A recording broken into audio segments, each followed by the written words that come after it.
وەختتان و خێر خەڵکە کوردەوار و میدوارم لە هەر کوێ هەن ساق و سەلامەت بن. تەیە ڕۆژان ڕابردوو حەملەیەکی سیستەماتیک و قوزە سەگە لە شەلاق خواردگە دەوڵەتە ئێرانی بەرامبەر بە ئاخێزە کوردان دەستی پێکردگە. من گەرەکم ئەمڕۆ تەحلیلێکی ئەو فەزا بکەم و هاوکات نکاتێک متەزەکر بووم. تەواو ئەوانەی کە فکر ئەکەن پادەوە جەریانگەلێکن و حملەکردن و هەجمەکردن و تۆحمەتدان لەسەریان ناکەفێ یشێ بزانن تەکە جەریانێکی انقلابیە واقعیە ڕوبەڕوون کە کەسگەلێکی واتیە کە بە شوێنە دەرخستن خۆیان نەگەڕێ. ئەوەی قنی ئیزافەی لە خۆی هاوردگە لەسەر ئەم جەریانە دای ئەنێت. ئاخێزە کوردەوارە سەربەخۆ وەختی نەغدی کردگە درۆی هەڵ نەوەسیگە تا بتوانێ ڕۆڵەی ئاوا دروستکە. تەکە ئستدلال و منتقە مەردەمان ڕوبەڕوو بووگە و لە ساحەیە عەقڵە سەلیم و کاری کردگە. وەکو بەشێک لە جامعە یا خود جامعە بوون ئێمە ئەو حەقە بۆ خۆمان قائلین کە ئبرازە نەزەر بکەین و ئەو حەقە بۆ خۆمان قائلین کە ئینسانێکی زیندوو بین و بەرامبەر بە هەر تەغییراتێک لە جامعەی ئێمە ئەکەوێت مەوزەعمان بوێت هەڵوێستمان بێت. ئەگەر دەوڵەتە ئێرانی و دەوڵەتانە کۆرپرێتی سەرزەمینە کوردەوار بڕیاریان داگە بە حەجمەیە نەهادی و سەگەلە دەستاموزە خۆیان تەبدیل بکەن بە مەردم و پێیان وابێ ئێمە ئەڕۆینە دووە بەخاس بزانن ئێمە جامعین و جامعە بەرامبەرە بە ڕووداوەکانە ناوە خۆی هەڵوێست دەگرێ. ئەوەی کە مەرجەعیەت ئەدا ئێمەین نە ئێوە و ئەوەی کە تا ئیستە زریکەی لێتان هەڵساندگە ئەم جۆرە ڕەفتار و پێگەسە کە ئێمە هەسمان تەمامە تەلاشتان کردگە لە سەتحە مشتێ دواکەوتگە دەهاتی بەرخۆردتەکە پەدیدەیە مۆدێرنە ئیدەیە کوردیەتە ئاخێز بکەن. وانە ئەوجە حەزیزە بەدەسە مشتێک پاپەتی دەوڵەت زادە مشتە بێدایک و باوک فکر نەکەن ئێمە فکرەکەین ئەمانە عەدەدێک نییە. نظامە سوڵتە دەست و دەسەڵاتە خۆی لەسەر پاپەتی و بێدایک و باوک دانیاگە. گەرەکتە جامعەیە کۆکەیت و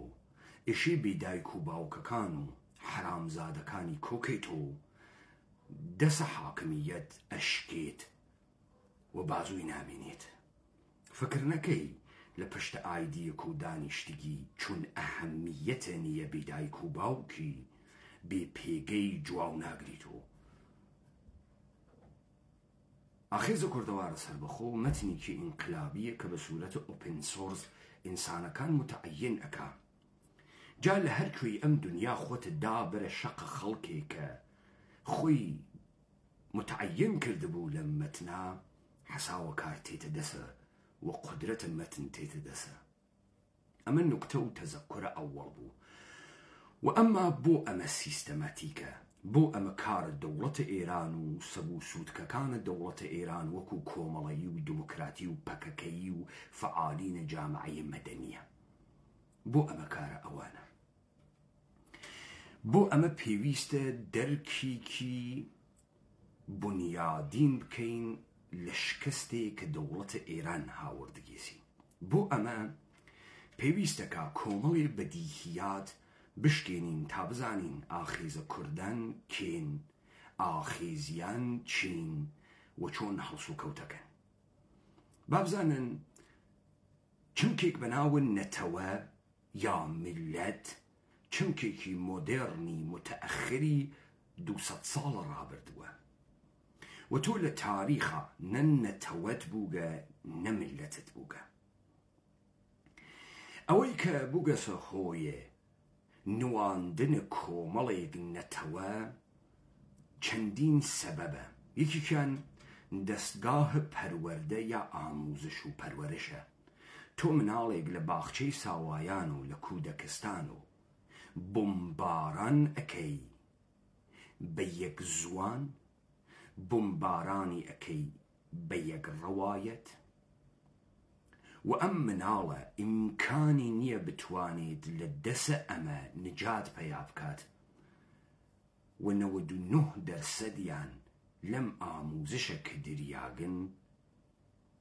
ناتوانن ڕزگاریان بێ. مەسەلەن بەبەر چاوە ئێمە وڵاتێ وەکو عێراق دروست ئەکرێ، وڵاتێ وەکو ئەردەن دروست ئەکرێ، وڵاتێ وەکو ئێران و تورکیە و سووریە دروست ئەکرێ. ئەوەی کە پێیان ئێژێ عێراقی لە ڕێگەی دام و دەستگای پەروەردەس و لە ڕێگەی نمودە مادیەکە کە خۆی تەوزیح داتەوە. و ئەمما شکڵێکی تری هەست. ئەو شکڵە فینکشنە، چیرۆکە، ڕەوایەتە. ئەوەی کە ئیتر شکڵ ئەنستیتۆیی و نەهادینیە ڕەوایەت و چیرۆکە. چیرۆک و ڕەوایەت مەعمولەن لە ئانە کەسانێکە کە ئیدعای ئیمپراتوریەتە تاریخیەکەن، وەکو ڕووسەکان، وەکو عوسمانی، وەکو مەسیحیەکان، وەکو یۆنانیەکان. ئەمانە ئیدعای ئیمپراتوریەتە تاریخیەکە. ئەم چیرۆکانە نە حەقیقەتە تاریخین، بەڵکو داستانە هەڵوەسریاگن تا شتێکی مۆدێرن دروستکا بەناوە نەتەوە. و ئەمانە ڕابردووی تەمام ئەم مردمانە دەستکاری ئەکەن، ئەی ژڵەژێنن، ئەی شێوێنن تا ئەوەی کە مەبەستیانە تیا بێرنە دەرەوە. ملت سازی پەدیدەیەکی ناخوداگاه نییە، سەلف ئەنکەنچز نییە، سەلف کەنچزە، یعنی ئاگاهانەس. ئەگەر تاگرا تێگەیەکین لە داستان، ئێشێ بزانین تەمام ئەمانە کە چیرۆکیان هەست، ئەم چیرۆکە سێ بەشی هەست. بەشە ئەوەڵ ڕۆژگارانی ئێمە حاڵمان فرەخاسوو، ڕۆژگارانی ئێمە فرە ئازاد بووین، ڕۆژگارانی ئێمە لە ئەو جابووین، بە قەوڵە ئینگلیسیەکان لە گۆڵدن ئەیجا بووین. بەشە دووەم بەشە دەورانە حەزیزە، دەورانێکە کە ئێمە ئەو گەورەیە لە دەست ئەدەین، هەرکە بین، جاڕۆس بین، ئاڵمانی بین، لە دەستی ئەدەین. سەبەبەکەیشی خۆمانین، ئیدەیەکە، دوژمنێکە، ئێمە لە دەستی ئەدەین. قۆناغە سەوەم گەڕانەوە بە ئەو دەورانە تاریخیەسە، ناوی ئەنێن ڕێنۆسانس،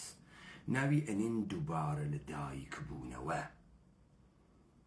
و ئێمەش بگەڕێنەوە سەر ئەو دەورانە. ئەمە هەم لە داستانهای ئەدیانە ئیبراهیمی و یەهودی و مەسیحیا مەوجودە، هەم لە مۆدێڕنترین نگاه نەقدیە بە سەرمایەداری بەناو مارکسیزما مەوجودە. بزانن تۆ لە ناو مەسیحیەت و یەهودیەتە قەومی یەهودیە کە دەستێک زەمانی دەوڵەت بووگە، دەوڵەتە ئیسرائیلیە بووگە، پادشاهانە چون داوودی بووگە، چون سڵەیمانی بووگە. شکستە خوا بە دەستە ئاشوریان، شکستە خوا بە دەستە بابلیان، و دەوڵەتی نامین. پەراکەندە ئەون و دنیا و کۆچەکەن و ڕۆنە دیاسپۆرا، و خداوەند وعدەیان پێ ئەدا کە ئەمانە ڕۆژێک خڕۆ ئەبن و وڵاتە خۆیان ئەگرن و سەرزەمینە مەوعودە ئەگرن و حاڵیان خەسە. ئەمە چیرۆکە یەهودیەتە. چیرۆکە مەسیحیەت ئەمەسە کە مەسیح تێت و حاڵیان خەسەکە. مارکس ئێژێت جوامع ئینسانی ئەوەڵ دەفعە فاقدە مالکیەتن و بە سوورەتە کۆمونیزمە ئەوەڵیە ژیانەکەن.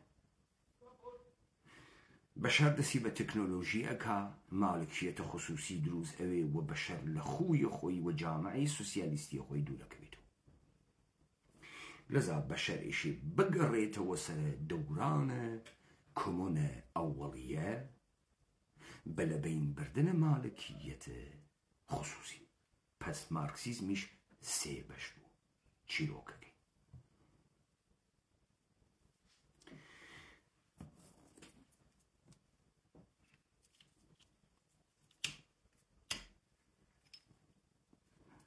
ئەمە کارکردن نەتەوە چییە؟ نەتەوە پەدیدەیەکی مۆدێرنە بۆ لەبەرەوەی نەوعی سیاسەتکردن و حەیاتە سیاسی دروستکردن لە دەورانە مۆدێرنا لەسەر کۆڵەکەی مەردم ئەوێسێ خەڵک ئەوێسێ وەکو جاران نییە ئیتر ئۆلیگارشی و مۆنارش و پادشاهی و چوزانم ئاریستۆکراسی و ئەوانە نییە بەو معناکەی نە یەک نەفەر و نە ئیدەیەکی کەم بەڵکو ئەمە ئێشێ کۆڕێکی مەردم بن دەسەڵاتی سیاسیان لێتێتە دەرەوە یعنی توودەیە مەردم دەسەڵات سیاسیان لێبێتە دەرەوە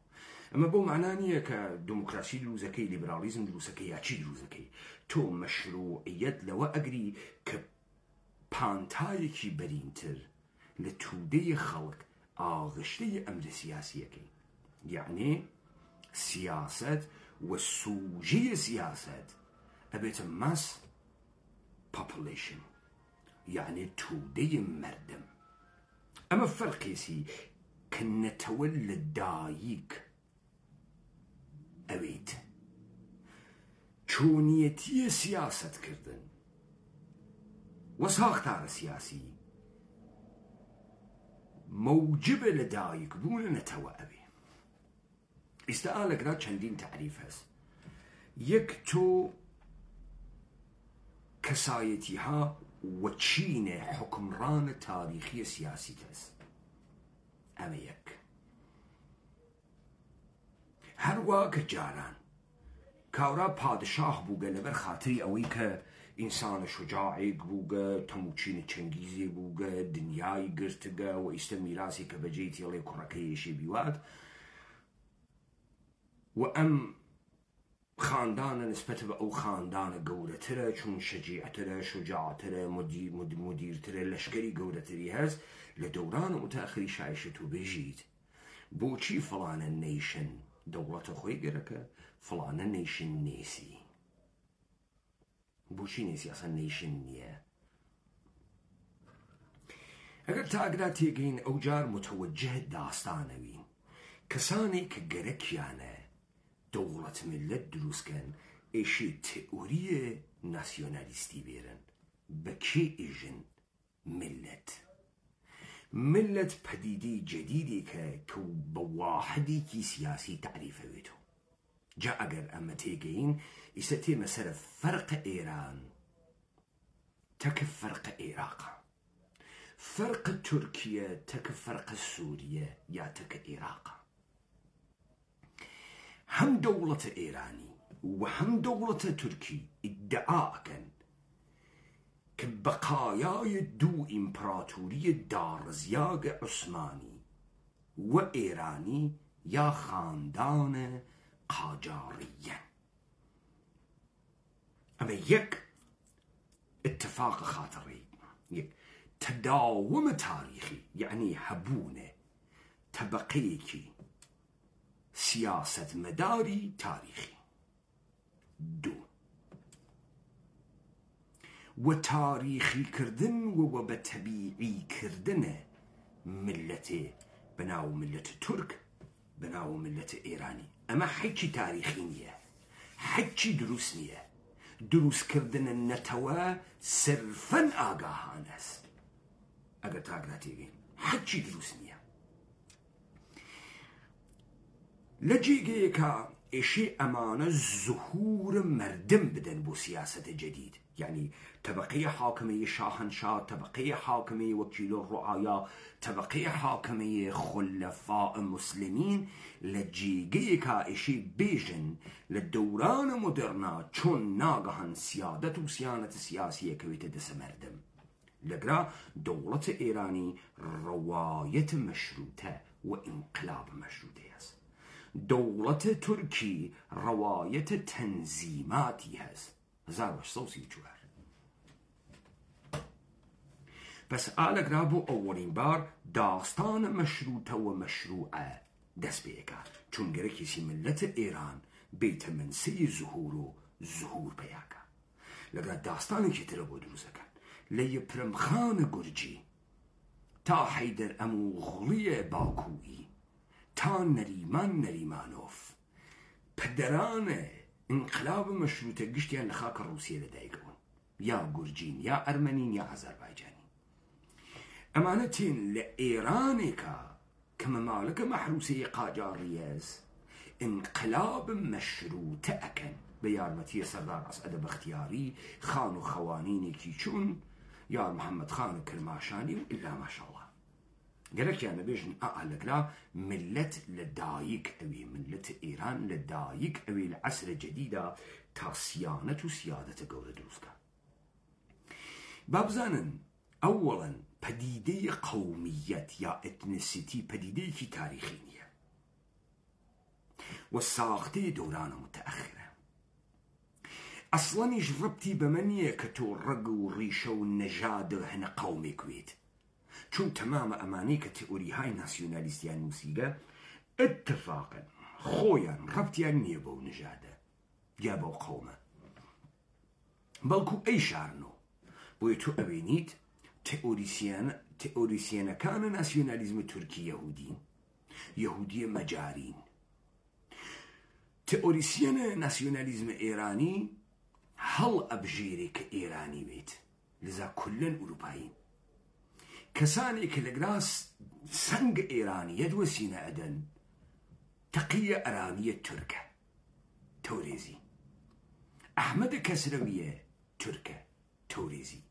ملكم خاني أرمنية أمانة انتخاب أكن كملة إيران دروسكن هلي أبجيرن كملة إيران دروسكن بس ملة إيران وتركيا تفاوتي كانت كإراقس يك تداوم تاريخيان هست دو مردماني كن لدلت إمبراطورية كادرهات كن سي تاريخ ظهور مردميان هست بس روايتيان هست يكي بو يكي نبو أما إديك معتقدا كنا وكو ماركسيستا متأخرة كان وإلى قرن بيستون لقل سرمایه داری لقل پدیده شعر نشینی اتفاقی بکوی ادی مردم تین ناو شعر و تماشا اکن و پراویز خریکن اخرین لذا اقرين بشوين دروس كردن نوعي جديدة لاتحاد اترتو سربع عشيري حركي وسربع عشيري ميكائيلي والرغزاي وجافنيي تو إسداني كي كود كي تناوى سليماني كود كي تناوى اسطنبول كود كي تناوى تاران تو اقريب بشوين اتحادي كي جديدة اول انجيلية كدسيبو اوي زوانه يمي عدة انساني ويكو زوان ما مشتركة در نتيجة بين ملتي دروس كين بر اساس الزوان سنت يا ترديشن يا كاستوم اديك مردم دروس كين ام بروسسه مشكلات فرد دروسك أولا مشكلة كدروسية كان مثلا أولا مردمنا وشاركان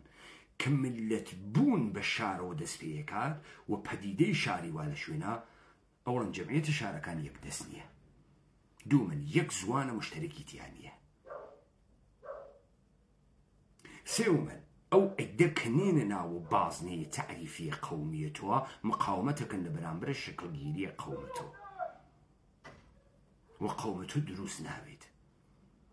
مگر أمريكا ساختار سیاسیەک موجود وێت ئەم باشتە ئەوڵیەک موجود وێ ئەو قەوم سازی بکە بە دەستگاهە ئاموزش و پەروەرش ئەوەی کە لە ئەوڵ وتم وەگەرنە ئیمکانی نییە تۆ بتوانی قەوم دروستکەی ناتوانی چون کەرەستەکەیت نییە چون ئیتحادت نییە لەگرای ئیتفاقەکەفێ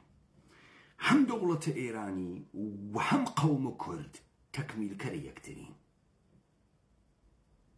و هەر تکیشیان لە بەرامبەرە ئاخیزا شکستیان خواردکە بزانە من پێتانم وتمان ئێمە هیچ قەومێکی تەبیعیمان ئەوڵە لە تاریخان نیە و پەدیدەی ئەتنسیتی پەدیدەی جەدیدێکە دوو من هیچ کەسێ ناتوانێ خلووسە خۆی لە ناو قەومیەتێکا دەرخا وەکو ئێمەی کورد پڕین لە جوولەکە و نازانین پڕین لە ئەرمەنی و نازانین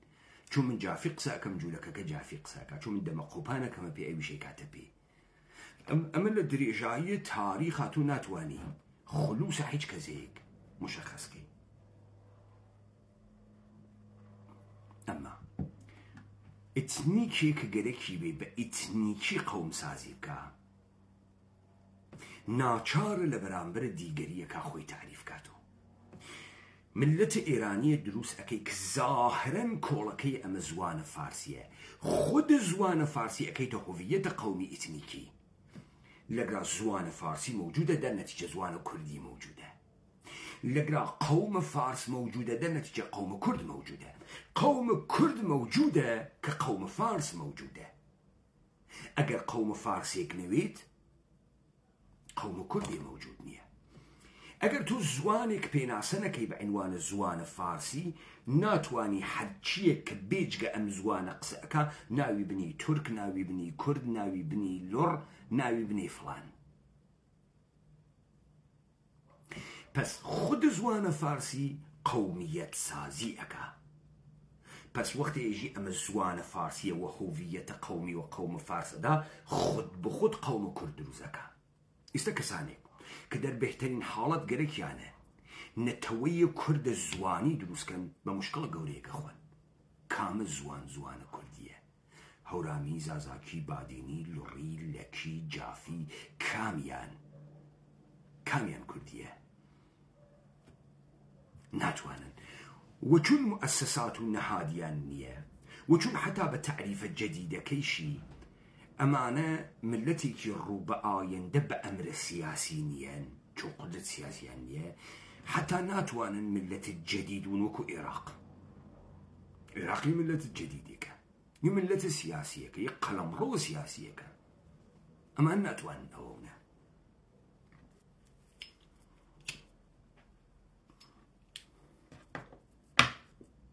خۆ ئێستا چه اتفاقێکە وت تو بۆ نەتەوە دروست ئەەکەی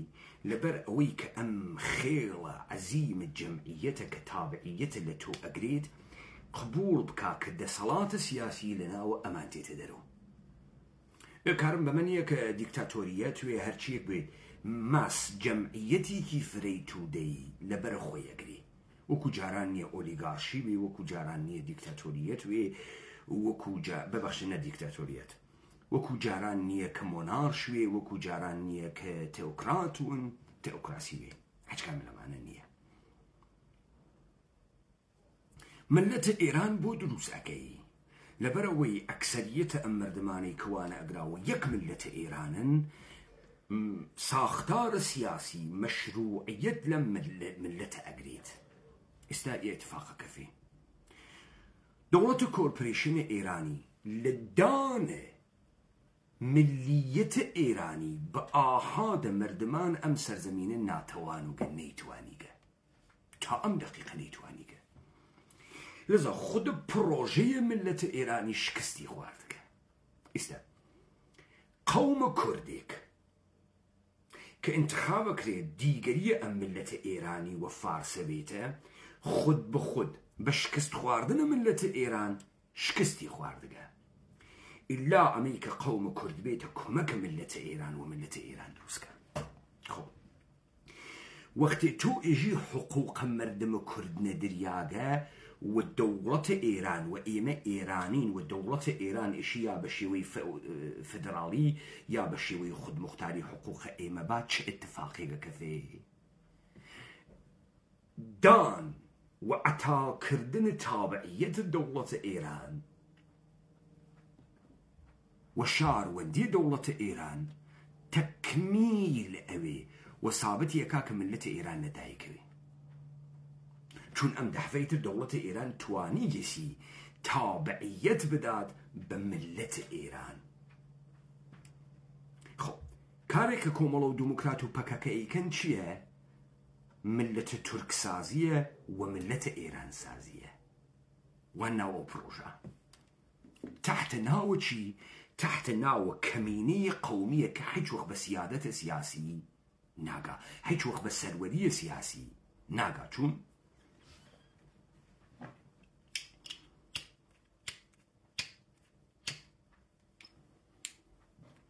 محدود کردن مردمێک بە قسەکردنە بە زوانە موکریانی پەدیدەیەکی شکست خواردگە و تۆ ناتوانی سرنجە دەرەوەی موکریان بۆ خۆت ڕاکێشی تەکوتوکێک ئەگری 2000 و 3000 و هەزار لەگراو لە سنە و لە کرماشان و بەڵام ئەکسەریەتی ناگری تۆ 1% جەمیعەتەکانیە بە ناوی زوان تەکتانیە چون نەلێت حاڵی ئەویت نە ئەتفەهمیت نە تۆ تەوانە ئەو تەبووگە کەم بە موەسسەسات و نەهاد ئاموزشێکی یەکدەسی زوانی بێ ئاخێزە کوردەوارە سەربەخۆ ڕۆژە ئەوەڵ کە هات زانی دەوڵەتە ئێران تەمام ئەو ڕەوایەتە ئەیکات ڕەوایەتێکی ئاگاهان هەست بە دەستکاریکردن ڕابردوو و ئەم ڕەوایەتەی باتڵ کرد یەک مشکڵ لەگرا وجودی بوو تۆ تەمام تڕەهاتە تاریخی مردمە ئێران دەرخە دەوڵەتە ئێران دەرخە تۆ سابتی بکە قەومە فارس موجود نییە ژناغە 20 میلیۆن نەفەریستەوە فارسی قسەکە ئەسڵەن خود ساختارە دەوڵەت ئەوێتە ئەبزار ئیسباتە ملت چون ملت ئێرانە موجودە ئێوە نییە قەڵەمڕۆی جوغرافیایەک موجودە ناوی ئێرانە ئێوە نییە ساختارێک موجودە ناوی ئێرانە نمود پێیاکات لە تمەن و لە بانک و لە مەرز و لە شناسنامە و لە پاسپۆرتە ئەمە ئیتر دەلیلی نەگەرەکە دەوڵەتە ئێرانی ڕەوایەتی شکستە خوا ئەمە ئێران موجودە ئەمە خۆی جوواوە خۆی داتەوە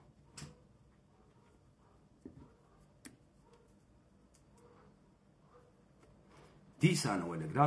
گرەیەک وا لە بەرە ڕێگەیەنە ئەم گرەی چییە؟ حاکمیت مردمه سیاست مردم سوژه سیاسیه دولت ایران لإعطا کردن شهروندی به ایران یکان دوچار مشکل بگه نیتوانی بو لبر خاطری اوی اما دولتی کنیه قومی که هاتوی دروسی کردویه لروند تاریخی که هاتوی او ادعا کن و ایرانی ساختویه اما که بیجن ملت ایران دفعیک بر روایت ناسیونالیستی باستانگرایی تید اما ما بقیه مردم ایران سرکوبکا لترک لترکمن لتالشی لجیلکی گشتی سرکوبکا یکات قوم فارسی که متبلور اوی لحیکل یهودی کورشا امتداد اما اویتو پادشاهان ایلخانی پادشاهان مغول خلفای اسلامی و ناگهان صفوی شیعه اوکی چند درصد لمردم ام سرزمینه رواتنا و روایت شیعگری درصد بسیار کمی در نتیجه دولت ایران نیتوانیگه ملت ایران دروست کات نیتوانیگه درسته ساختاری که دانیاگه و ام ساختار بناو نظم امور مردمی گرتگه ببی همه چیز کردن یان بفردان یان ناوی شارکانا تا بتوانێت تابعیە دروستکات وەلی ئەمانەی کە خیاگنە ناو شارە کرماشان سنە هەمەدان تاران تۆری سلێمانی هەولێر لە تەمامە پەیوەندیەکان ڕابردوویان چوونە سەدەرەوە ئێستا ئیتحادێکیان گەرەکە بیکە تۆ شاهدی کرماشانی ئیتحاد ناتوانێت بکاتەکی مەشەدیە تەرکی ئەسفەهانیە ئەسفەهانی ناتوانێت بیکە حتا تحت ڕەوایەتی ئێرانیەت ناتوانێت بیکە ئەما کوردە قەومی ئیتنیکی کە نەدارای تەبەقەیە سیاسەتمەدارە تاریخیە، نەدارای تەبەقەیە ئەشرافە، نەدارای نەهاد و مؤسساتە، هەچ وەخت ناتوانێت لە چوارچێوەی دەوڵەت و ئێرادەی مردمی خۆی ببێنێتەوە. لذا پرۆسەیە تەکمیلکەرە دەوڵەتە ئێران، ملەتە ئێران، ملەتە عێراق، ملەتە سووریە و ملەتە تورکیەس. تاورەگرتان ئاخیزە کوردەوارە سەربەخۆ چی کرد؟ ئاخیزە کوردەوارە سەربەخۆ هات تەمامە تاریخ دروزنانی بەرساختی ڕەوایەتی باتڵە کردەوە، حتا لە نەحوەی ورودە ملەتە ئێران بە دنیای مۆدەرنە ملەت سازی ئینقلابە مەشروتیەت. واخێزە کوردەوارە سەربەخۆ وتی دەوڵەتە ئێرانی بەرەو پرۆسەیە تەکمیلکردنە ملەت سازی و دەوڵەت سازی ئەڕوا. ئاخرین فازی دەوڵەتە ئێرانیە کە تەوانە ئێعتایە تابعیەتە ئێرانی بە تەواوە ئەقوامە تەشکیل دەهەندەیە ملەتە ئێرانی هەست. ئەمە لە ڕێگەی کێ کوردی؟ لە ڕێگەی سەرسازی فعالینی جامعەی مەدەنی کۆتر باز بزانە ئێمە وڵاتێکی سەنعەتی نیین، ئێمە کارخانەهای گەورەی ئالایەندەی هەوامان نییە. توێشی بڕۆی ژینگە پارێز بێری کە مەعنا پیا بکات، دەفتەری بۆ دابنی بڕۆ گڕبنێت و قەی جەنگەڵەکانە مەریوانەوە تا ئەمانە بوون و سەرکی سەر کورد. هەڵقەیە ناسازگارە ملەتە ئێران کێس، شلوختەرینیان کێس قەوم کوردە. پرۆژەیە دەوڵەتە ئێران بە چی تەکمیلەوێ؟ ئێعتاکردنە تابعیەتە ئێرانی بە چی تەکمیلەوێ؟ بە تەئیدی ملەتە کورد. ملەتە کورد کێس؟ ملەتە کورد ئەمانە نەوانە ناو شارەکانە، هیچ اتحادێکیان نییە، بە شوێنە اتحاد جەدید دەگەڕێن، هاوار ئەکەن زوان کاورای کرماشانی قامەکە ناوەڕاستیان بۆ هەڵەسێنێتەوە، کاورای سنەیی قامەکە ناوەڕاستیان بۆ هەڵەسێنێتەوە. زوان بازیەکەیان نەتوانێت بکەن. ئیستە ئێشی یەکسری شلوخکاری بکەن تا بتوانن ئیمزای بکەن بۆ دەوڵەتە ئێرانی کە فازە سەوەمی بۆ ئەتەبەرەوە تا ئەبرانیان توانیکە. هاوکاتە لەگەڵ باتڵکردنەوەی ڕەوایەتە ئێرانیەت، ڕەوایەتە کورد قەومی ئیتنیکیش باتڵ بووگە. بزانن پەدیدەی ملەت سازی و تئۆریزەکردن ملەت صرفەن یەک پەدیدەی انتزاعی نییە، بەڵکە فۆرمە سیاسیەکە کە پێی ئەدەی. ئەوەی کە ئاخێزە کوردەوارە سەربەخۆ بەحسی ئەکات ئەوەسە کە ئەمەی کە ئەم فۆرمە سیاسیە بەناوی ئێران دروست کردگە ئێرادەی مردمانە ئەم سەرزەمینە نیەن. حتا مەلکومخانە ئەرمەنی، مەلکومخانە چوزانم یەپرمخانە گورجی ئەگەر هاتکن دەوڵەتیان دروست کردگە، ئەمانە نەک لە ئێرادەی مردمانێکە هاتکن کە گەریکیانە زهور پەیاکەن لە تاریخا، بەڵکو ئەمانە هەنەریاگن تا بە گوێرەیە ئەم قەڵەمڕەوە بازار دروست بکەن نایبنێن دەوڵەت. خب ئەم بازارەکە دروستیەکە ناوێنێن دەوڵەت کاری چییە؟ کاری ئەوەسە لە مردمانە ئەم سەرزەمینە کە پەراکەندەن تەجەموع دروستکە، لە تەجەموعاتی کە دروستیەکە هۆڤیەتە تازە دروستکە، لە هۆڤیەتە تازەیە کە دروستیەکە مردمێکی متیعە، ڕامە، بێ هەمە چیزە، بێدەسەڵات دروستکات کە تابع ئەم سیستەمەوێتە. بۆ ئەمە مردم نەک بە شکۆ ناگا، ڕۆژ لە دوای ڕۆژ لە شکۆ ئەکەوێت. تاگرەتێبی بۆیە نەمایشە جامعەی مەدەنی و نەمایشە شیعەبازی و شیعەکەریە خەڵکی و زۆر ئەدا دەوڵەتە ئێرانی کە خۆی وەکو ملەتە ئێرانی دەرخات هەر لە تەعقیب پرۆژەی شیعەگەری تا پرۆژەی ئاریایی بازی. و لە هەمان کاتدا دەست و دەسەڵۆکە دروستکریاک کە دژمنهای زاهریە ئەم ملەتنە ئیدەی قەومە پەراکەندەی فاقدە هەر چەشنە ئێلەمانە قودرەتێکن و صرفەن وجودیان بە وجودە دیگەران تعریفەوێتەوە. تۆ زوانت ناوی کوردی نییە، حتا کەسێ نەیەژێ من وە فارسی قسە ئەەکەم وە فارسم، ئەو کە ئێژێ فارسم تۆ خود ناخوداگایژی من کوردم، بۆ لەبەرەوەی زوانم کوردیە. ئەمانە حتا سنەتیشیان نییە بەحسیکەن. ئەمانە چوون هەمزەمان گەرەکیانە وروودکەن ئەوەی لە کوردیان ئێرائەداگە کوردە قەومی ئیتنیکی ارتجاع دواکەوتووی و بەربەڕیەتە شەڕەنگێز بوون پیاو سالار بوون ژن کوژ بوون ژن خەتەنەکەر بوون دوو ژنەکردن بتمام قدرت دادیانە لەم کوردە قەومی ئیتنیکی کە پێیەژن زوان بیهاڕن تا زوان مەعنا پێیەکە بەم پرۆژە دەمێکە شکستی خۆشگە و تەسویرێکی ئیجادیان کردگە تەسویر واقعی مردم کورد نییە هەم دەوڵەتە ئێرانی شکستی خواردگە لە پرۆژەیە ملت سازیە هەم قەوم کورد شکستی خواردگە لە پرۆژەیە ملت سازیە بە قەومیەتە زوانی و لەباسی یەک دایرەیان بسیار مەحدودە دوو گرفتارە مردمانە شاریەک بووگن کە ناچێتە ناو دەمە خۆپانەکەیان ناچێتە ناوە حەزە بە کلانەیە پیچکردنیان ناچێتە ناو هیچکام لەمانە حتا زوانەکەیان کە ئەمانە ئیدعاکەن نیشە تەدریسە بە زوان کرد نەک بۆ دروستکردنە ملەتە کوردە بەڵکو بۆ دروستکردنە ملەتە ئێرانە تۆ نەو ئاموش وەکو ئەو اتفاقی کە لە هەرێم کوردستانە کەوتگە نەک تاکە کورد ناسیۆنالیست دروست ناکە بەڵکو تاکێکی حاڵیاگی عێراقی دروستەکە بە نەهاد و بە موەسساتیەوە معزەرەتم هەست دەوڵەتە ئێرانی بۆ خاتریەوەی ئەم مردمە ڕۆژ بە ڕۆژ بێ هەمە چیزتر بکات لە دەست و دەسەڵۆک استفادەکە مهمترین بەشی ئەوەی کە تۆ بتوانی تەمامە ئەم جغرافیا لە دەست ئەم مردمە دەربێنی ئەم مردمە احتیاجی بکەوێ بە تۆ بکەوێ بە مبادڵەی تۆ حتمما خۆی لە ساختارە مەعیشەتی بکەوێەوە بێت هێلکە لە تۆ بسێنێ ڕۆن لە تۆ بسێنێ ئارد لە تۆ بسێنێ گاز و ئێنەرژی لە تۆ بسێنێ تا ئەو زندگی بڕواتە بەرەوە دەوڵەتە ئێرانی تێ تەمام ئیمکاناتە هەر ئینسانێک کە ئەتوانێت متتەکیە بە خۆی وێت لێ ئەسێنێتەوە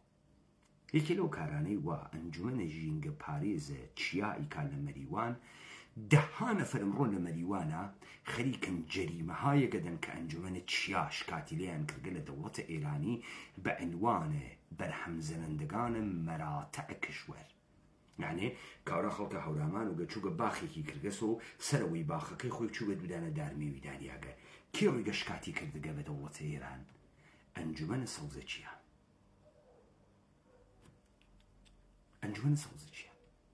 ئەنجومەنە سەوزە چیە خەریکە چیەکە خەریکە لە لادیەکە لە هەورامان کە 50 ماڵی واتیە خڕیان ئەکات و هەر لەم 50 ماڵە یعنی ئیتر کاورا ناتوانێت بڕۆ قزقەوان کە ناڕوا بتوانێت مازوو کە ناتوانێت بڕوا هێزم و چڵکە و هەژد لەو کەژوکیوە بێری ناتوانێت و کارانە بکە ناتوانێت هەل لە خۆی و حیوان بسێنێ و حیوانداری بکە ئەمانە مەراتە جەنگەڵداریە دەوڵەتە ئێرانن ئیشی ئیجازە بگرێت دەسەر کاوڕ بسێنی چه اتفاقێکەوێ لادیەک لە هەورامانە تۆ ناوی بنێ دێی لەیلێ خەڵکەکەی تر ناتوانێت احتیاجاتە خۆی بەراوردەکە لذا متکی ئەوێ بە شار متکی ئەوێ بە سیستمی کە دەوڵەتە ئێرانی ئیدارەیەکە ئاردی نانی هێلکەی ڕۆنی هەرچی شتێ لە مەریوان تێ ئیترم ناتوانێت خۆی تۆریدیکە ئەمە بەشێکیسی یعنی بێ هەمە چیزکردنە مردمە ئێمە تا ئێمە وابەستەوین بە حاکمیت و سیستەمە مبادڵەیە کە حاکمیت دروستیەکە یعنی دەوڵەتە ئێرانی لە ڕووبەڕوویە تئۆریک و تاریخی و ملەتە ئێران شکستی خواردگە لە ڕووبەڕوویە عینی و مادی و ملەتە ئێران شکستی خواردگە ناتوانێت تحمیل ئەم هۆڤیەتە فەیکە بکا بە مردمە ئێمە ناتوانێت هەروە کە کوردە قەومی ئیتنیکیەکان ناتوانن هۆڤیەتە قەومیە خۆیان بەنووسە لە خەڵکە خەڵکم ڕۆ وان ناو شارە زندگیەکە وان ناو جەمعیەتی 300,000 تا 2 ملیۆنی تا 10 ملیۆنیە ئەوەی ئەوان گزارشیە دەن لە قەوم کورد دەهاتی بوونە تۆ بڕۆیتە ناو شارە کرماشان وەکو مچەی هیجری قسە ناکە وەکو عەبەی مۆحتەدیش قسە ناکە دەغدەغەکانیشی نە دەغدەغەهای مچەی هیجریە نە عەبەی مۆحتەدیە نە حەبە ئەبوو جەلانە نییە لذا ئەمانە تەوفیقێکیان نییە لە هەماهەنگکردنە خەڵکەتەکە خۆیانە بڕۆ تا بەیانی دەرمۆردە مەحوی قسەکە لە ئیلام جووسکەوەون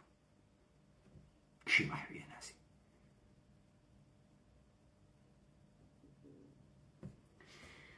ئەمانە لەم پرۆژە شکستیان خواردە ماگنە سەر ئەوەی کە تەئیدی کەن بۆ دەوڵەتە ئێران کە ملەتە ئێران تەکمیل بوێت و دەوڵەتە ئێران بتوانێت ئێعتای شەهروەندیە بە تەک تەک ئینسانەکان ئەم سەرزەمینە بکات. فعال جامعی مەدەنی بۆ دروستەکەن سەرە بۆ دروستەکەن. دیسانەوە من ئێوە ئەگەڕێنەوە سەر موقعیەتی کوایتە دەهات عەشیرە پەیوەندهای قەومی کۆچاندن شار جمعیتهای متکثر جۆرا و جۆر لە باوەڕ و ئێعتقاد و لایف ستایل و دین و لەناو شارە ئێستا ئیدەی لە ناوی ئەم شارە بە شوێنە هۆڤیەتە گەڕێن ئەرێ مەریوانی بوون یانە چی لەذا ئیدەیەکترین زوان بەرجەستەکەن و دیتۆ لە کرماشانە زوانێژی کشێس کەلۆڕ ناوە ئیدەیەکە لە منتەقەی گیڵانە غەربە ئێڵێکە کرماشانیش وا قسە ناکە تەشەیع ئیمکانی نییە مردمە بە تەعامل تەکە خۆیان گەیگە لە ناوە شارە یەک کرماشانی بوونی پەدیدەیەکی ترە کاورە لە کرماشان دەدایکەوێت جافە ئەسن شکڵە خەڵکە جوان ڕۆ نییە فەرقەکە شکڵە منتەقەی ڕوانسەر نییە فەرقەکە شکڵە منتەقەی سەرپێڵ نییە فەرقەکە کاورە سەرپێڵیە لە کرماشان لەدایک بووکە کولەن فەرهەنگی فەرقەکاتەکەوەی کەوا لە سەرپێڵە دنیایشی فەرقەکە گەرچێ قەوم و خێشەکەی وا لە سەرپێڵە تۆ تەکەم پەدیدە چۆن بەرخۆردەکەی لەذا تۆ ئەوێنی یە سری فورمۆڵ ئەدەن کوردبوون مهم نییە کوردبوون یانێ دەمە قۆپان بزانە کاورا هەڵەگەڕێتۆ کوردبوون خۆ مهم نییە ئیتر کوردبوون چییە مکریانی قسەکردنە شەرواڵە کوردی لەبەرکردنە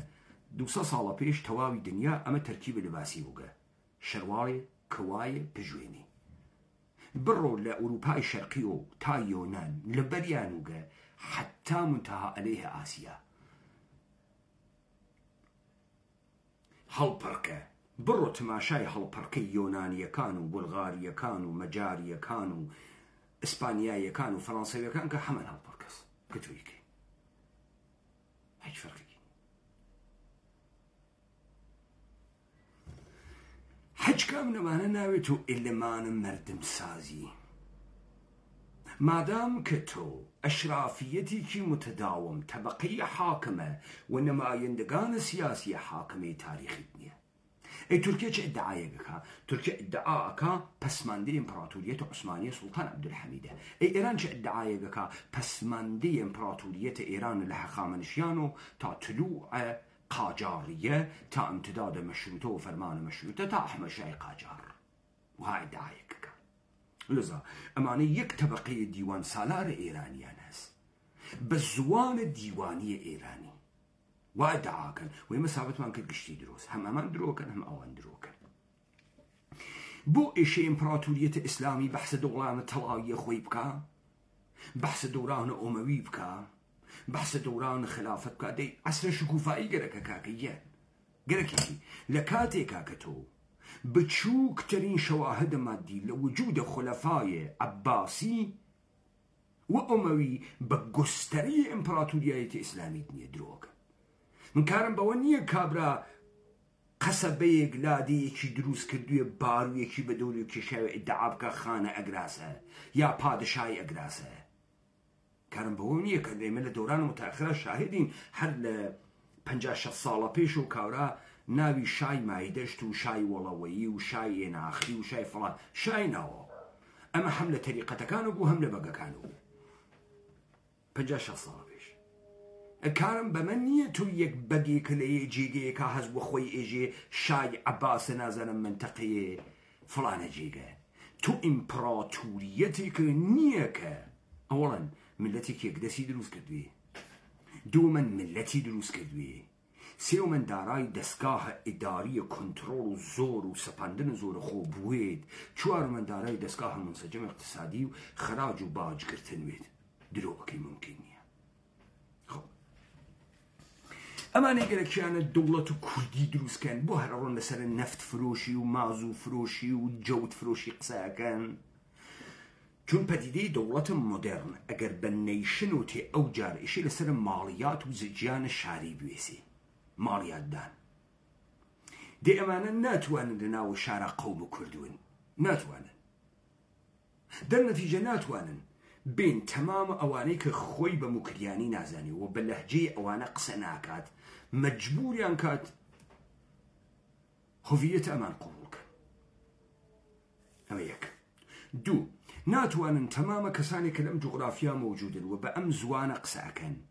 مەجبوریان کەن ڕەوایەتە ئەوان قبولکەن تا ماڵیەتیان ببن دەرنەتیجە مەجبورن حەزبیان کەن هەر لە جوولەکە و لە ئەرمەنی و لە ئەنوا و ئەقسامە جاف و گۆران گشتیشی حەزب بکەن پێیان ناکرێ بۆیە ئەمانە لەسەر دیهات فرە ئەویسن دیهاتەکانیان کوێن مشتی دەهاتین بە فەرهەنگ عەشیرەی مەسەڵ کاورات کە حەملە بکاوە ئێمە ڕۆڵە تۆ من وەکو خۆم باس بکە وەکو خۆم بۆ ئەترسی وەکو خۆم باسم بکەی لە چی ئەترسی تۆ یە دەهاتیەکی کە ناتوانی بە شاریەکی وەکو من حەملەکەی نەوەی کە فەزیلەتی تیاوێ نە ئێمە مەحسوڵە دنیای جەدیدین بە تەمامە تەزادەکانی بە تەمامە شکستەکانی بە تەمامە بێهەمە چیز و هیچ و پوچیەکە هەین توی دەهاتی ناتوانانی تەکمیلان ڕوبەڕوو بووی تۆ دەهاتی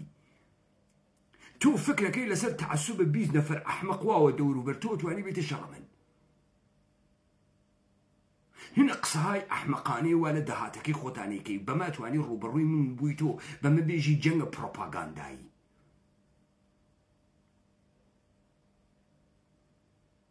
تۆ هەنووز نازانی چۆن تەکە منە مقابڵەکەی نازانی چۆن من بۆیتە دواوە من چی کارێکم کردگە من ئاتکەم ڕەوایەتە ئێرانیەتم باتڵ کردگە لە کناریا ڕەوایەت و واقعی ئەم سەرزەمین مەداگە ئەوەی کەوا لە تارانە حکوومەتەکان نە دەوڵەتە ملی و ئەشرافیەتە متداومە تاریخیە سەرزەمینە ئێمە شاهدە ئەمە نیە سەرزەمینە ئێمە بە کوردان ئیدارە بووگە و دارای ساختار نەزمە کوردان بووگە کورد چمکێکە کە تەجەسومە مادیەکەی ئینسانەکانن تەجەسومە مادیە ئیدێ ئێرانیەتە تۆ ئەنستیتۆ و نەهادە دەوڵەتیە معزەرەت مەز تەجەسومە حەوزەیە تەمەدونە ئیدەیە کوردیەتە ئێمە تەجەسومە مادیە ئینسانی و زندگی اجتماعی خیلی فەرقیسی ئاسمان گازەوی فەرقیسی و تەمامی ئەمانەی کە ئەم تەکەسوریانە هەست لە ناوە ئەمە مەوجودن و خۆیان تیاوێنەوە و هاوکات بە گرتنە دەسە تەمامیەتە دەسەڵات ئەوەی وا لە تاران ئەوەی وا لە بەغا ئەوەی وا لە ئەسەمۆ هاتکە تەمامە مردن بێدەسەڵات کات تا یەک عدەیە دەسەڵاتدار ون تحت ناوە ملەتە تورک ملەتە ئێران ملەتە عێراق ملەتە سووریە وەلی هیچ وەخت تۆ ئەو تەکەسورە لە فرە ئیدارەکردنە مردمیان ناوێنی ناتەوان بووگن دەرنەتیجە لە فازە سەوەمیانە کە گەرەکیان و دەوڵەتە ئێرانی و ملەتە ئێرانی تەواو بکەن بە یارمەتی کۆمەڵە دموکرات پەکەکە پارتیەکێتی ئاخێز بەری بە گشتیان گرتن لە ئەوڵەوە بەلێدانە خودە ئەرباب یعنی ئەربابە گەورەی جودۆ کریستیانەتی بعد هاتە سەرەتانان ئاخێزە کوردەوارە سەربەخۆ خاص ئەزانی مەلکوم خانە ئەرمەنی انتخاب ئەکابێت و ئێرانی رشید یاسمی انتخاب اکا رشید یاسمیه مای دشتی انتخاب اکا بیوتو ایرانی باوک ناسیونالیزم ترکی کابرای دیار بکری انتخاب اکاد قوم ترک و ملت ترک دروست کات حل ابجیرید على رغم اوی که دایکی سروینی واوسرو او حل ابجیرید پدیده یک دروست کا بناو ملت ترک پدیدەیەک دروست کە بەناو ملەتە ئێران هەڵ ئەبژێریت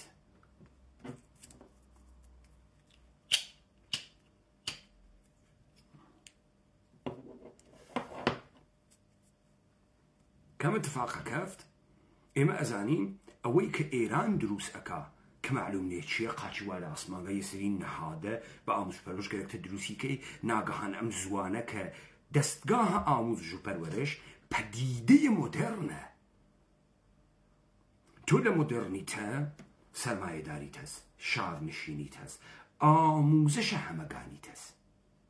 ئەم پەدیدەی مۆدرنە. ئاموزشە هەمەگانی بە خودی خۆت زوانێ سوارە بەر تودەیەکی مهمی جەمعیەتیەکە. خۆ ناکرێ هەر کەسێک لە جێگەی خۆی وە بە یە زوانێ بخوێنێ. ئەوەی لەسەر زوان بازیە قەومە کوردوێسیاگە عەمەلەن دۆڕاندگێسی.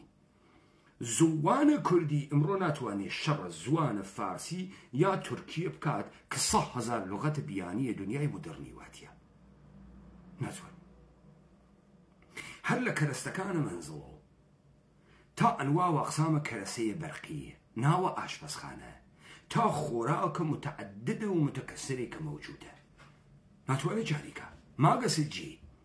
بۆ چون بەشێک لە دەستگاهە ئاموزش و پەروەرشە قەومە کوردسازی نەبووگە. ماگەسجی تۆ بڕۆ تەمامە ئەو مەفاهیمە مۆدرنە بە قەوڵە یا کەلماتە مۆدرنە بە قەوڵە حسانە تەبەری لە فارسی کێشە دەرو. زوانە سەقەتەکەی متونە ئەووەریە 150 ساڵە پێشە منتەسبە بە مەقامە فەراهانی دەرتێری. خۆ تەمامە لغاتی کە تۆ بەکارەوەی ئەمڕۆ کاربردە ئەمڕۆ چ ئەداری چ سیاسی هیچکانی منتەسبە بە زوانی بەناو فارسی نییە بەڵکو هاوردەیە تەحەوڵاتە دنیای ئەوروپاس. خود داریوش ئاشووری ئیدعاکە 15,000 لغەتە فەڕەنسەوی وا لە زوانە فارسیە. هەر لە پورەیە سیب زەمینی گرتگە فەڕەنسەویە، پورە فەڕەنسەویە. تا ئەنوا و ئەقسامە قسایە کە تۆ یەکەی وە فکرەکەیکە فارسیە. زوان بازی و قەوم بازی نە گوستەرەیە تۆ گەورە ئەکات، نە قەومە کورد دروستەکە، نە زوانە تۆ چارە هیچ زوانی لەم دنیاکە. دەرنەتیجە تەمامە ئەوانەی کە لە سنە لە کرماشان لە مەهاباد چووگن بە فارسی دەرسیان خوێنگەوە دکتۆرا و پیهێشتیان گرتگە تۆ بێسەوادیانەکەی.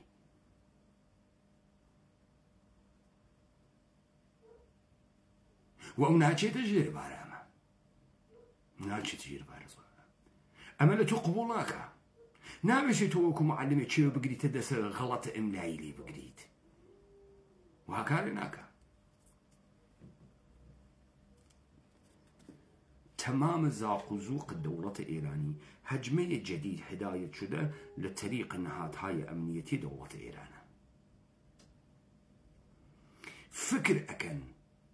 بتخريبك أيكن إما ناشرين أكن دولة إيراني موتكيبوها سياق قيافي من وقيافي ياران إيما فرمردن پسنده قلبزن و ناشرين و بێفەڕنین قسەکردنمان خێلێ پەسەندە شعریە دەهاتینی وەکوێوە. تۆ ناتوانانی بەمانە حەملەکەیتە من. پێگەی خانەوادگی و سەرنوشتە تاریخی من ئاشکار و عەیانە، گشتیشی قابل ئیسباتە. لە زمانێک هاتم ئەوروپا لە چه ساڵێک و بۆ چه ساڵێک و لەکوێ دەرسم خوێنگە لەکوێ لەدایک بووم. تو فکرەکەی من بچووکەکەیت و بێژی من پاوەیی من کرماشانیم، متەولدە شارە کرماشانم. ئیستا ئیحساس حەقارەتەکەی بەرامبەر بە کرماشانی گەرەکتە من کەیت و پاوەیی بابا وەڵام من حەزی پێ ناکەم، ئێمە کۆچ دریاگین، پەدیدەیە جەدیدە، ملەتە جەدیدین. أنا تمام أو منطقة شارزودة تا أمدي ومرخيل وتا هنجير وتا أمانا ملك إيما بوغا هزاران هكتار زمين إستمتركي هنا يمنية مراتع تحت مالكية دولة إيران بكجا بنيشتو بآلف جو. تو فكرك من بتشوكا كيتو سخيف دولتي، تو فكرك يعني من بتشوكيتو بتشي تو شكست خوارقة لبين شوكي أربابة قوردة باستورا شكستي خوارقة إيوان نتان توانيقة فورمولة إرادان ملت بدن نتان توانيقة كس لم ملتي بناو ملت إيران وتركيا وعراق وسوريا وقوم كرد خوي نايوينيتو بويا إيوه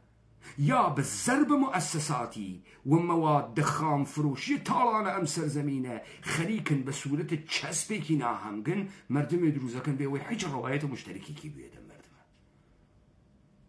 تو حتى نتواني بين السنة ومهابات ارتباط برقرار كي سنة خوي وسنة زاني وحازن يا بحيد شوي وكو مهابادي قسكا مهابادي بحيد شوي حازن يوكو سنة قسكا تو هنوز دەتوانی گەم کارەکەی کاول ئێستا دەستیان کردگە بە حەجمەکردن نە لە شەڕەتەن بە تەناچارە یارانە ئێمەکەن نە ئیمانتان هەست مشتی فاسد دروستکریاگن عیدەیەکیشتان کە ئەوسا کوژیا لە بورهەهای تاریخیا بوو ناگەهان لە پێی شوورە خەلای قودرەتێکە عیدەیەک ئینسان متعەین بوونەوەنە کوژیان یادیان بخیر يا اديت لم اواخر بيتان منتسبون يا بو بول بو يا اسيد دي اجتماعي بون لجيجي كي تلقاو لما بيون مسربوش بين خوي كنجيرا اوانيش انا لم اوروبا دانيش كن توهين باخيزا كان خدان داغس خراو جريانيك خراوتان لي قومي اما تنا ايدي بلاو بيكرياغا دمي كان مرد ما هارون امرد ملجيجي كان ليتان اترازي خراوتان بيكاتا خراوتان بيكاتا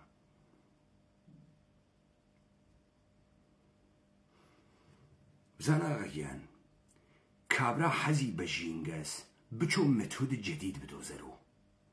اولا جينغا باريزي متوديكا كل اوروبا وامريكا كشف كرياغا دوما كاورا برامبر ببرنامج هستي ويسياغا برامبر بالرياكتورهاي هستي ويسياغا برامبر بالصنايع السنجيني كلايي اوزون وغاز قلخاني توليدكا ويسياغا آخر قلدل بنتي هالدرياب تولا مريوان برامبر بتشي ويسياغي تنيا آلاينده دوشته يا مواد شويندز يجبروا كارواشه كان داخي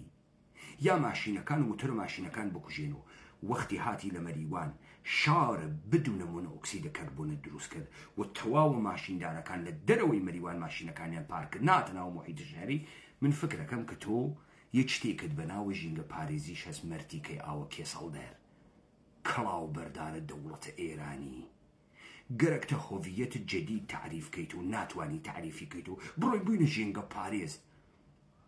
صلاو مانا لكي صلا شهيدة كان مان صلاو مانا للسمورة شهيدة كان مان خويري نمايش تشيدي چوكي لهورامان پجدان پیرجن دوزي قسو كواس اللايليكس قشتي پارچه‌های محترق قابل احتراق سريع بلاستيكي نفتين نزيك آگر يكيتو وسب بومبي كنياوي تبرا آگر تو پیرجني بو اوي بو نمايش پزگا پز شپي شوالك و كرواسكي بي آگر بكو جينيتو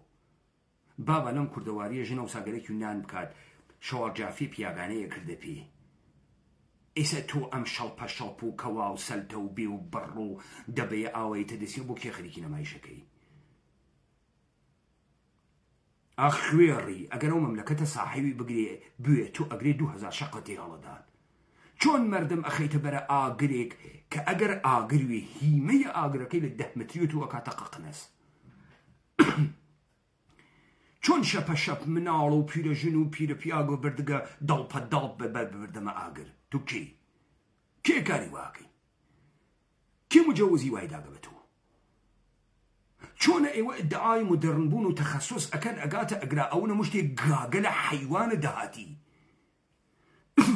شون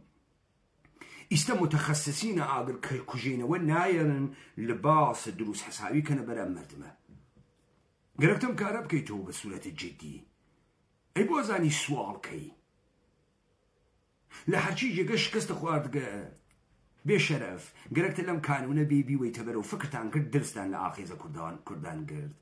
فكرتان قروا كمرا دمكرات خو فاسدو قوادن ودولة إيراني خو قوادو بيمان حيدري هالشيكي وتشسبيها بيمانو او بيمان حيدري اشتباي كرد قشتي حزكا وجينجا امدح في ايوين دواوة نعزيز تو فرقي جديدي تو حيتش لجينجا باريز ناكات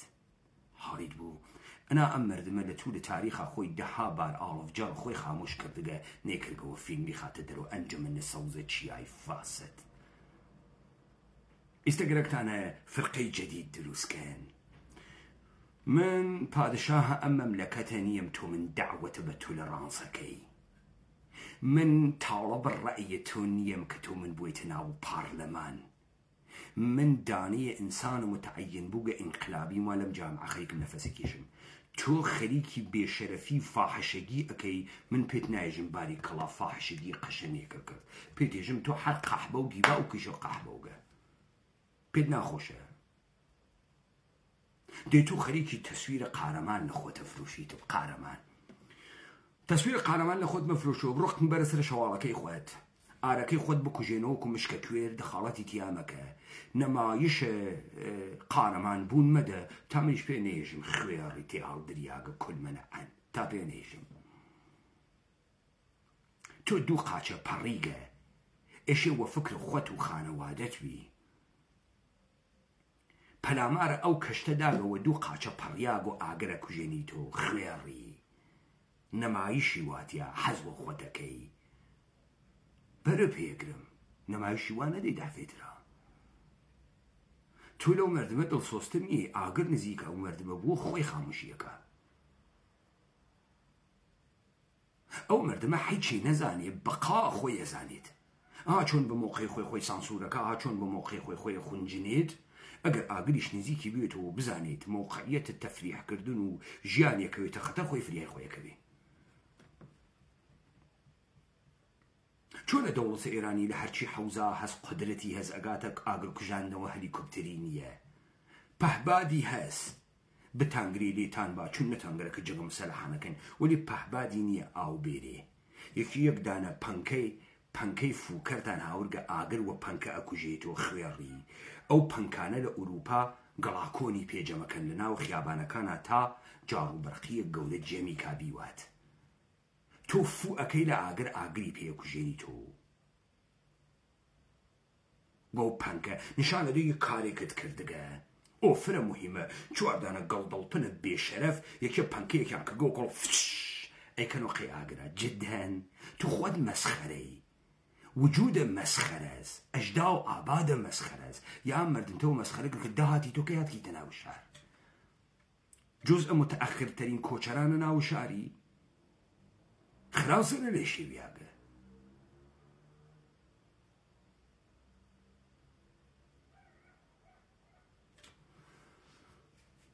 آخیز کردوار سربخو مجال نادعی و السربرز کنو حناستان قرتینید